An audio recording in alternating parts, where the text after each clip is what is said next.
Hey guys, and welcome back to my channel. So today's video is going to be me talking all about my trekking experience. I did a life update video in which I spoke about it earlier that my year started with me going for a trek to Kedarkanta, which is like one of these really top trekking destinations, which is like one of the must-haves.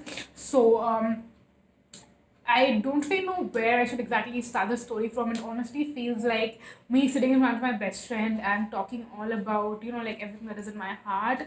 But I know that a lot of you don't really know much about a lot of other personal details and personal things which I don't really share that much about on YouTube. So I think that's what we will start this video with. So a little bit of backstory.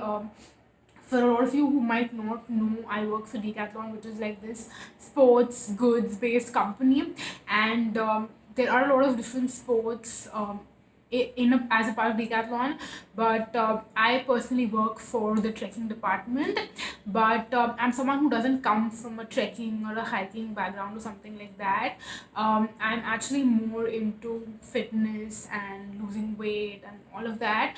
But yeah, I did have the option to work with that department as well, but I chose rather not to and work with the trekking department because of some of the amazing teammates and colleagues that I had as a part of that team, which is why I made that decision and I totally do not regret it. So basically, it's all about trekking and traveling and all of that stuff. So yeah, but it's been over I think 11 months now. I joined in February 2019, so it's going to be almost very close to a year that I have been working with them, and I always wanted. Because I've heard so many amazing stories, and since you're constantly in touch with people who go for treks and travel and all of that, it's just so surreal to hear from people when you come in contact with them and when you're communicating with them. And also the people who work in the department have also told me some absolutely great amazing stories about going for treks and everything. And I just wanted to experience all of that myself, which is why I made the decision. And then I also have a friend who was an employee earlier, so we decided together. So she wanted to go for a trek for a while, and we decided, what, both of us love traveling, both of us have a lot of common interests. So what, let's go together. So that's how we made the plan. So we have been planning this trip since I think maybe August or September. I'm not really sure. We decided where we wanted to go. We wanted to go for the Kedarkantha trek, and then we since both of like none of us had ever gone for a trek before. It was our first time. Like she's done some hikes in Maharashtra to some small places, like I think Harishchandragarh, Kalsubai, all of these places in Maharashtra itself, but she never gone on a trek before. So we decided to ask one of our superiors, one of my superiors actually, because he's someone who's done a lot of treks, a lot of expeditions. So we decided to ask him as to how to go ahead with all of it, because he's got some really great experience, and he's someone both of us do really look up to. So he's the one who recommended YHAI, which is the Youth Hostel Association of India. So that is the agency, kind of, you can say, with whom we went. So when you go for treks, you can Google online and you'll find a lot of places who do these packages for treks, and a lot of agencies uh, which are out there, but most of them are all private agencies, whereas YHI, which is the Youth Hostel Association of India, is affiliated with the government. So it's more of something. um, so I'll just quickly brief you through some of the benefits of going with YHI over anyone else. First of all, it's totally not sponsored. I don't even think they know that I'm doing a video. But yeah, basically, what the main benefit is now, people who work for the government do end up getting different perks, but I'll just briefly tell you some of the overall things. So YHI has a bigger age bracket that they do cater to. So normally when you go with private companies, they only take people who are between the age group of say around like 15 to say 35 ish. So if you are someone who is older than that, then you might not be able to fall into the age bracket, whereas with YHI, the age bracket for them is a lot bigger. I think it is something between 15 to I think 60. I'm not completely sure, but I think it is 60 because yeah, 60 is also like the retirement age normally for like government employees and everything. So yeah, I do believe it is 60, but I know that the age bracket is a lot bigger than private institutions. So if you are someone who's slightly more older, or maybe if you want to go with maybe like your parents or someone who is generally just on the older side, that will be one benefit for you. Another benefit is that they have the package, the duration is a lot longer because they take you very aram se. Like normally when you're going with private individuals for this trek, it's around I think 4 to 5 days, but with YHA I think it is around 6 to 7 days. So when we talk more about the trip in detail, I will tell you how they break all of that up. But they take you. How do I describe this? So they basically make sure that they're doing all of this in a way where it's not very difficult for you, and it's something which you can get used to very easily, and you don't have to face a lot of discomfort. And when I talk more in detail about the trek, I will tell you what I exactly mean by when I say this. I will share all of the breakdown with you and everything. So yeah, that was that. And another benefit is that in terms of food, they are very very good. In fact, they're one of the best because I did meet some friends, and one of my friends from the trek itself told me that he had gone with a different I don't want to name them, but yeah, he'd gone with a different agency the previous time when he went for a different trek, and they are not very very good in terms of providing food. I mean, they do provide like satisfactory quality of food, but with YHI the food that they provide you is definitely a lot better. So yeah, that is another advantage, if that does matter to you. So yeah, that was that. That's the reason why personally YHI is also something that I would recommend, because they take care of all the safety, they take care of everything that is important, they're very disciplined. So yeah, that's something which personally I really really like about them as well. And I think because of how good my experience was this time, I think I would definitely if I do end up going next time as well, then I will definitely go with them itself. So yeah, that's something I wanted to quickly share. Moving on to talking about actual details, if you are looking to go to Kedarkanta specifically, so how I'll describe how this particular trip was. So basically, it was I think yeah, it was 7 days. So we left on we were supposed to report on second in the hostel there. So we decided to take our flight for. We took a flight first night. It was a flight at 1:50 which landed it was so there was a layover at Delhi at Indira Gandhi Airport, but we landed there around I think 7 ish or something in the morning because of the layover. So yeah, we landed in Dehradun, and then from Dehradun we had to basically reach the Masuri hostel. So what we did was yeah, so from Dehradun airport, we took a cab directly to the Masuri YHI hostel, and then on second we had the entire day. We just had to report there on second. So you can report whenever you want, but we decided that if we reach early in the morning, which is why we took the flight for first night, we would get the first day, the entire day in Masuri, so we could do some sightseeing there. So we went to Mall Road, we went to Company Gardens, and did we go anywhere else? No, I think we pretty much just went to these two places. So we took a cab to IHI hostel. We got ready. Then we left for Missouri. We did some sightseeing in Missouri on second, and then we came back in the evening. And then on third in the morning, we left from Missouri to Sankri, which is like the first base camp that you come across. So yeah, on third we reached Sankri, and we lived in the Sankri base camp. So we had. Yeah, we reached I think by afternoon or something. We spent like the rest of the day there. There was like campfire and everything in the evening. So we did that on third, and then on fourth also we stayed in Sankri itself. So this is what I was talking about in terms of Vaicha, is that they have this thing called acclimatization. So basically, they make sure that you're really getting used to the different lifestyle changes that you will have to make when you are on the trek. And one of the things is that while trekking you're actually walking for a long time, and it's like going to be mountains, it's going to be snowing and everything, so you need to be very very comfortable with that. So they make you kind of get used to it. And third, actually it didn't snow in over there as well, so we experienced that as well. And on fourth we went for acclimatization, which is basically, so they make you do some warm-up exercises, they take you for like a short hike sort of a thing to like a nearby place over there. So on fourth we had acclimatization in the daytime, like till lunch we had that, and in the evening we were just there chilling out. Again, there was campfire and everything. And then on fifth we left in the morning from Sankrip to go to the first base camp, which is called Jodaka Talab.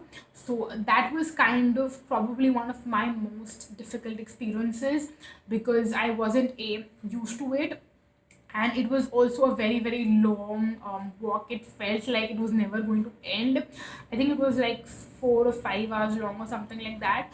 So yeah, again you keep taking halts over there. You have a lot of these small like rest over places and everything. So yeah, that was on fifth. Again, Jodaka Talab has this. So it's actually like a frozen lake over there, and then you also have this nearby campsite where you live. So we reached there, I think, in the afternoon. Yeah, we reached there in the afternoon sometime, and then we stayed there for the night. And then the next day we left from Jodaka Talab to go to the Lukhaso base camp, which was a lot more, I think, not as I don't know, it was not that physically exerting compared to the first day. It was a lot better because it was not that physically exerting. And then, but what happened that day was when we were leaving, it had just been half an hour or something that we had left, and it was snowing. It started snowing, and our trek leader told us that if it continues snowing like this, you might not be able to do the summit, because the more the altitude increases, the more it gets snowier and snowier. And then if so the basically the path that we walk on is called the trails. And since there are so many people who like do the trek every single day, that's the reason why the trails are maintained. But if it starts snowing, the trails will all get disturbed, and then if there is no trail, it's going to be more difficult to go. It's going to be more riskier, and it's also not very safe. And that's what did end up happening. It snowed the entire day. We actually played a lot in the snow as well after we reached the Luhasu base camp. But then it kept snowing and snowing and snowing, and we were supposed to wake up at around 2:30. Like we were going to be informed at around 2:30 that night if or not we will be able to go for the summit or not, because we were supposed to leave by around 3 or 3:30. And we did not really get a wake up call, which was a very clear indication that we can't really go for the summit. So then we woke up, I think, by around 6:30 or something in the morning, and we were told that now what you can do is you need to go back down. And there was another stopover. So what was supposed to happen was we were supposed to go for the summit, come down, take our stuff, and then go to the Hargaon base camp, which is a different one on our way down. But then we decided, you know what, Hargaon, so we were told as well that the Hargaon base camp is not going to be very, very safe, because it has happened a couple of times that tents can fall, which we did not want, because then it's going to be very unsafe. So we had an option to either go down, stop over at the Hargaon base camp for a night, and then go down to the Sankri base camp again before we leave. Or what we could do is that we could just directly go down to Sankri, which would be a lot more physically exerting, probably would take a lot longer. But then we can, from Sankri, we can directly leave to Masuri or go to Dehradun, and then probably do some sightseeing there, and maybe, enjoy a little bit more before we leave. And so what we decided then was that that will probably be a better option. So we directly left from the Luhaso base camp to go to Sankri. We stopped at Sankri. We had some of our stuff that was left over there. We didn't really carry all our stuff for our trek. We left some of the not that necessary, unimportant stuff.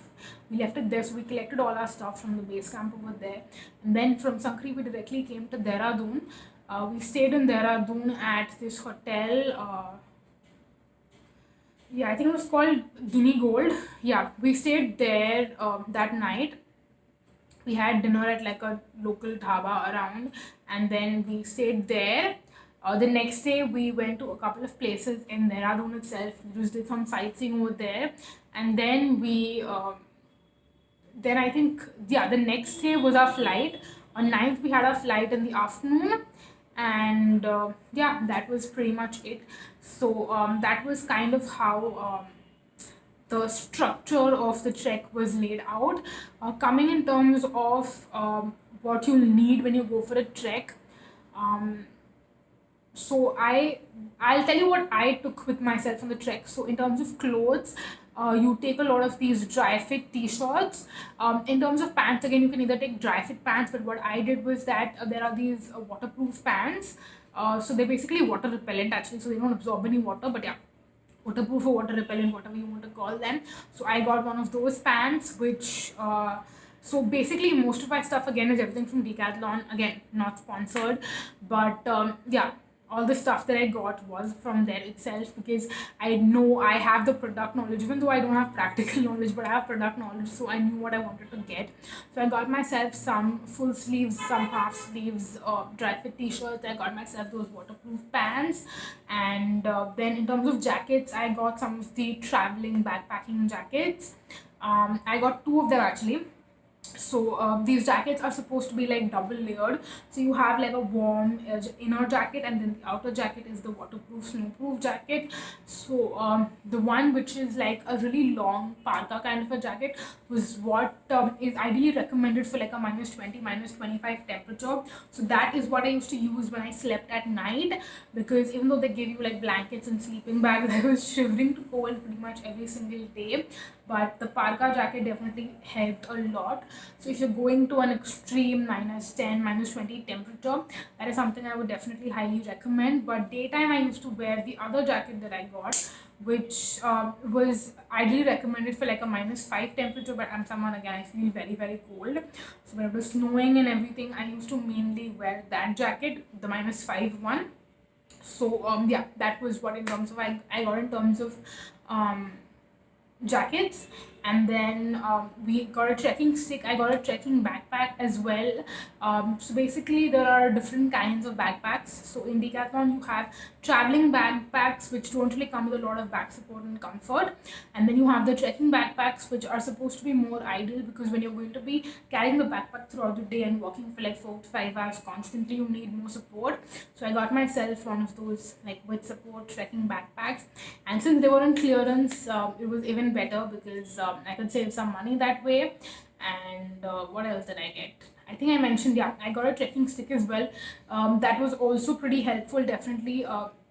I get this question a lot of times when I'm interacting with customers, and they ask me, is it necessary to get a trekking stick?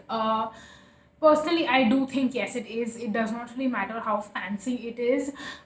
Just get something that you can hold for support and comfort when you're walking and you're wading through the snow. A stick is definitely going to help. That is what I personally think, and I don't think I would ever go without a stick, because it would be terrifying.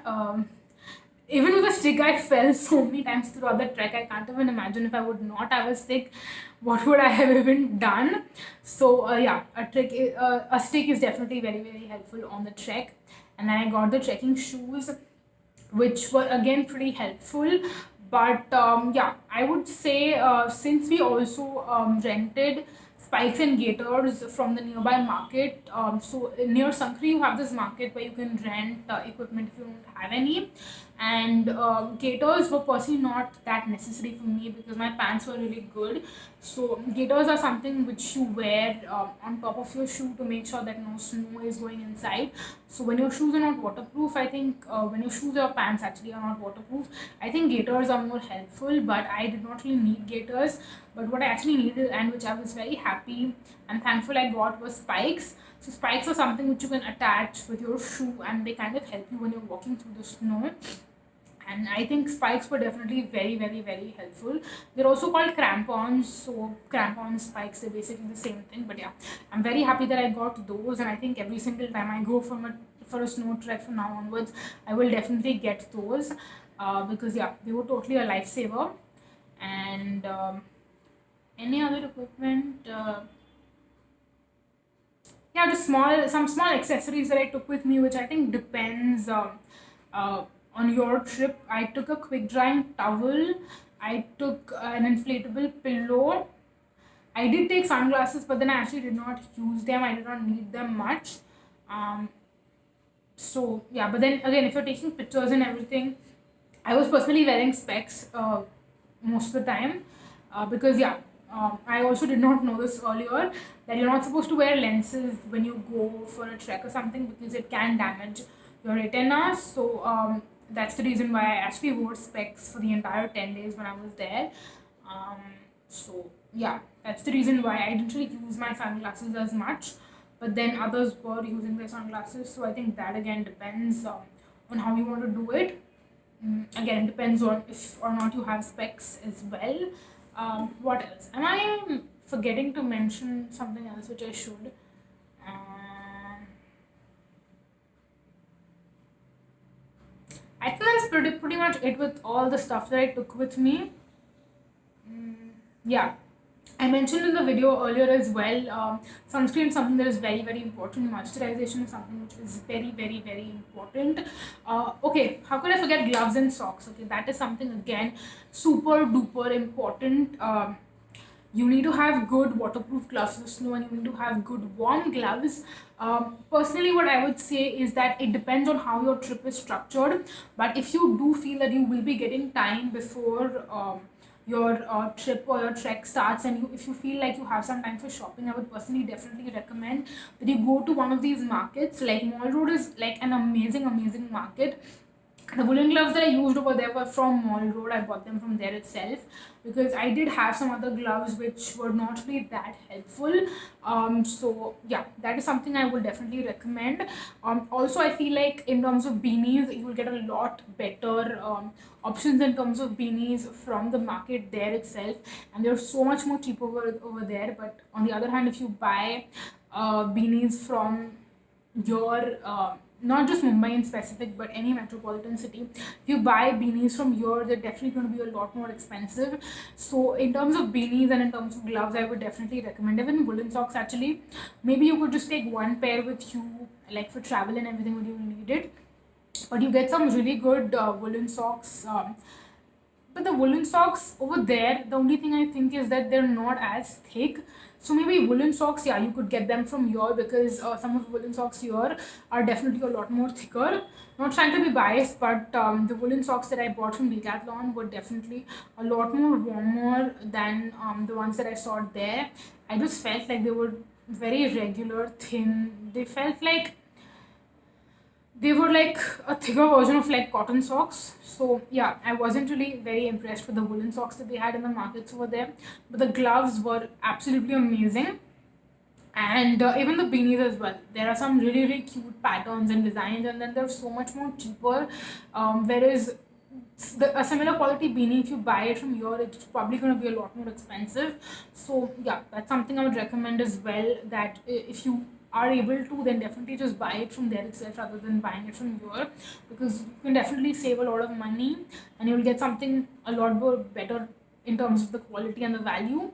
So yeah, I think that's pretty much it. I think I've mentioned everything that I wanted to mention, and yeah, that is pretty much it. If you have any more questions that you would want to ask me, you can definitely leave in the comment section down below. I would love to answer that for you. And yeah, that's pretty much it for this video. That's all I wanted to share with you. So yeah, if you enjoyed watching this video, then definitely please do subscribe and hit on the bell button as well, because that you will get to know every single time I post a new video. I will leave my Instagram in the description box as well, and if you want links to all the products that I took with me as well, the jackets I mentioned, the shoes, the clothes, everything, I will leave a link to everything in the description box as well, just in case you're interested. And yes, that's pretty much it for this video. Thank you so much for watching, you guys. Until next time, bye. Bye bye.